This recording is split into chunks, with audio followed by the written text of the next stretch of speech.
Bonjour à toutes et à tous. Tout d'abord, merci. Merci pour tous vos commentaires positifs au sujet de notre premier Chasse Passion News, CP News, comme on va l'appeler plus rapidement.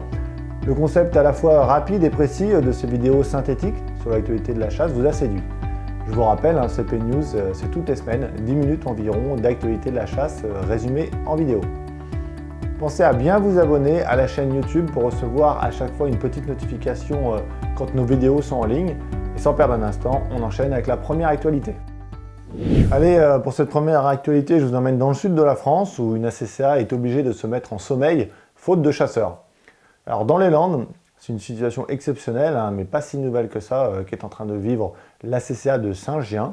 Depuis le 4 juillet dernier, date de la dernière Assemblée Générale, il n'y a plus de bureau et donc plus de chasse. L'AG devait réélire les membres de son bureau pour plusieurs années, mais seulement personne n'a voulu se présenter.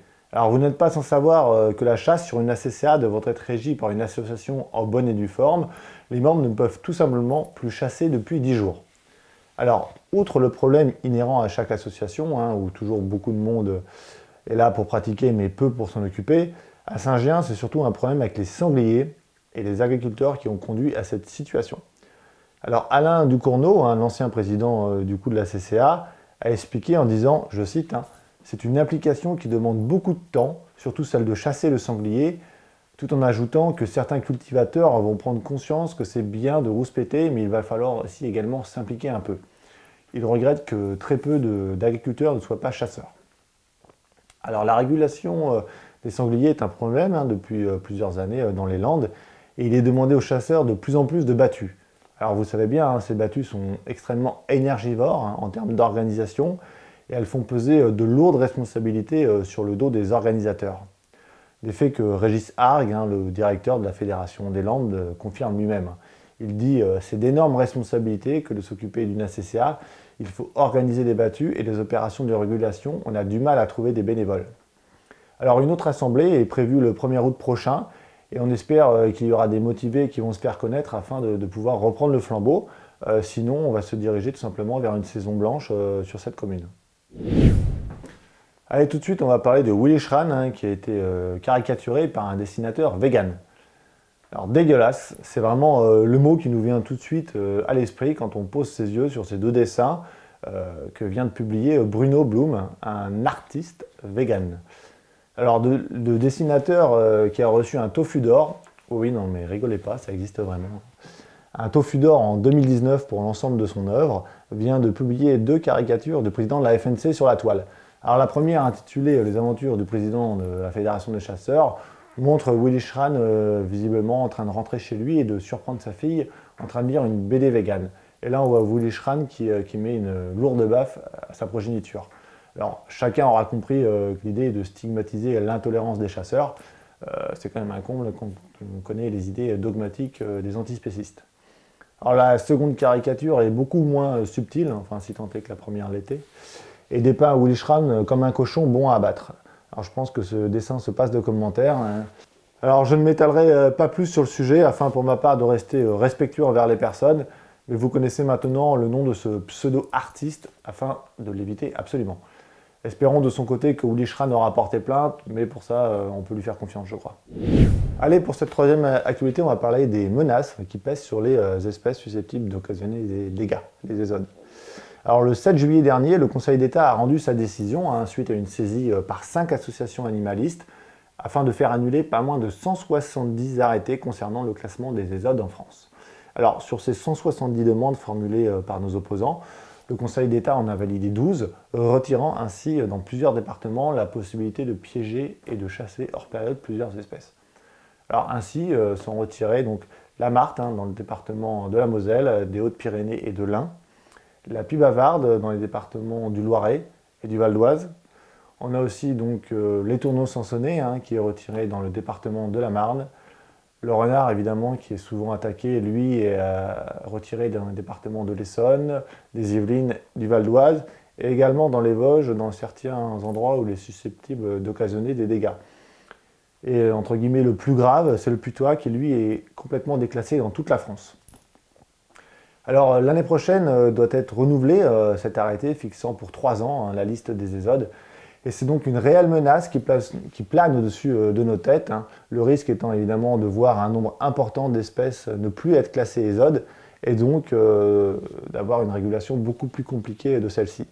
Alors pour éviter d'en arriver là, il est primordial pour vous, chasseurs, et également agriculteurs, de déclarer des dégâts occasionnés par toutes ces espèces. Les fédérations, de leur côté, compilent ces informations et ces dégâts, les font remonter aux préfectures, qui elles-mêmes le font remonter au ministère de l'écologie, et c'est lui, en dernier sort, qui va donc proposer la liste des arrêtés. Allez, une actualité un petit peu plus light, on va dire. C'est plus d'ailleurs un clin d'œil qu'une actualité.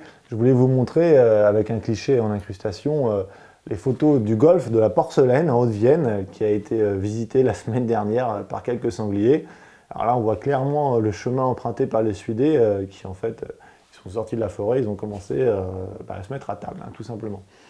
Alors forcément, copieusement arrosé et plein de vers dont raffolent les sangliers, les greens de golf sont régulièrement retournés. Il arrive même que certains golfs soient obligés de complètement clôturer avec des clôtures électriques afin d'être constamment ravagés. C'est d'ailleurs aussi également le cas sur les terrains de foot, qui sont souvent visés par les sangliers qui viennent également se nourrir. D'ailleurs, on vous le montre en image en Maine-et-Loire l'année dernière, un terrain de foot qui a été complètement ravagé. Nouvelle lubie, les feux d'artifice sans bruit. Alors, fête nationale oblige hier dans beaucoup de villes de France, c'est tiré un superbe feu d'artifice, comme notamment à Paris au pied de la Tour Eiffel. Alors c'est un moment que des millions de Français et de Françaises attendent, mais qui n'est plus au goût du jour de certains. Alors c'est l'association antispéciste PAZ, pour Paris Animaux Zoopolis, qui a interpellé la municipalité de Paris afin de les alerter sur les nuisances provoquées aux oiseaux par les feux d'artifice. Alors pour étayer leur théorie, l'association s'est basée sur les propos d'un ornithologue qui explique que les oiseaux sont terrorisés par les feux d'artifice. Certains sont tellement paniqués même qu'ils s'écrasent contre les vitres et les murs. D'autres monteraient très haut dans le ciel et utiliseraient énormément d'énergie pour fuir les lieux. D'autres doivent mourir, a priori, doivent, c'est du conditionnel, de crise cardiaque, et les chauves-souris seraient quant à elles extrêmement perturbées. Tout ça sans preuve scientifique. Alors, tirant les conclusions de cette étude, PAZ demande donc de mettre en place des feux d'artifice silencieux. Allez, notre petite chronique concernant la bourde EELV de la semaine. Alors, avion, rêves d'enfants, sapin de Noël, repas végétarien. La liste cesse de s'agrandir, si bien qu'on en perdrait presque le fil. Il faut dire que les idées démoniaques et stratosphériquement stupides des élus d'obédience écologique s'enchaînent mois après mois depuis l'élection de nombreux maires verts l'année dernière. Alors le 8 juillet dernier, M. Alexandre Chevalier, adjoint au maire à la mairie de Lyon, est délégué à la qualité de la vie et des aînés. Qualité de vie des aînés, s'en est pris au scout et éclaireuse israélite de France. Il a en effet remis en cause les subventions de 5 000 € qui leur étaient accordées. Monsieur Chevalier estime qu'il n'y a pas assez de mixité dans les deux organismes. D'ailleurs, je vous laisse écouter ses propos. Pourtant, les scouts et guides de France ont bénéficié d'une aide de 5 000 €, alors que la mixité filles-garçons est loin d'être la première des qualités de ce mouvement. Il est également proposé de prendre en charge le BAFA et le BAFD des chefs scouts. Pourquoi eux seuls bénéficieraient de cette aide, alors que de nombreuses associations d'éducation populaire ont besoin d'animatrices et d'animateurs formés? Par ailleurs, l'élu du mouvement Lyon en commun a ajouté que les principes de laïcité étant fondamentaux, d'après lui, il sous-entend que le caractère religieux et catholique le dérange. Allez, scout toujours Alex. D'ailleurs, je vous fais une petite parenthèse. Il y a beaucoup d'actualités liées au mouvement EELV. Alors, je ne souhaite pas non plus en parler toute l'émission, donc je vous invite à vous rendre sur Chasse Passion, car quand même EELV s'est donné beaucoup de mal cette semaine. Donc, on a entendu parler du défilé du 14 juillet à Besançon qui a été annulé, et également du scandale qui concerne Madame Esther Benbassa. Allez, on termine ce CP News numéro 2 avec cet élan de solidarité qui nous vient de l'Aveyron, où les chasseurs viennent en aide aux malades du cancer et à leurs familles. C'est sous l'impulsion de la fédération que des chasseurs aveyronnais ont reçu 5 familles de l'association Tout le monde contre le cancer, qui a pour vocation d'améliorer le quotidien des malades et de leurs familles. Alors, l'espace d'un instant, ces familles ont pu s'échapper, j'ai envie de dire, et se vider un peu l'esprit, lors d'une journée au parc de Gachoun. Alors, c'est un parc réalisé au sein du centre de formation de la FDC, et qui contient un sentier ludopédagogique. Alors, ce sentier il propose de nombreuses activités, telles que les Olympiades, qui invitent les visiteurs à découvrir la vie des animaux sous forme d'activités physiques, ou encore un atelier qui s'appelle le jardin pédagogique, et là qui permet de sensibiliser les visiteurs à la biodiversité. On va y retrouver des nichoirs, des hôtels à insectes, des potagers ou encore des abris à hérissons. Malgré la météo maussade de ces derniers jours, l'ensemble des participants semble avoir passé un excellent moment, si bien que rendez-vous est déjà pris l'année prochaine pour ces familles et cette association. Et voilà, CP News numéro 2 fini.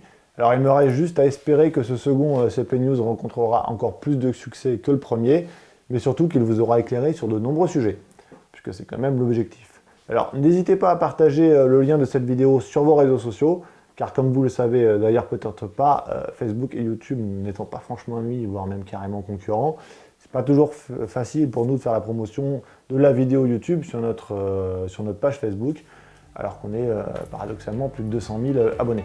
Donc voilà, un petit partage, un petit like, ça fait toujours du bien et ça permet de diffuser la vidéo. N'hésitez pas évidemment à vous abonner également à la chaîne YouTube. Voilà, c'est terminé. Prenez soin de vous, profitez du soleil qui revient enfin et moi je vous dis à la semaine prochaine.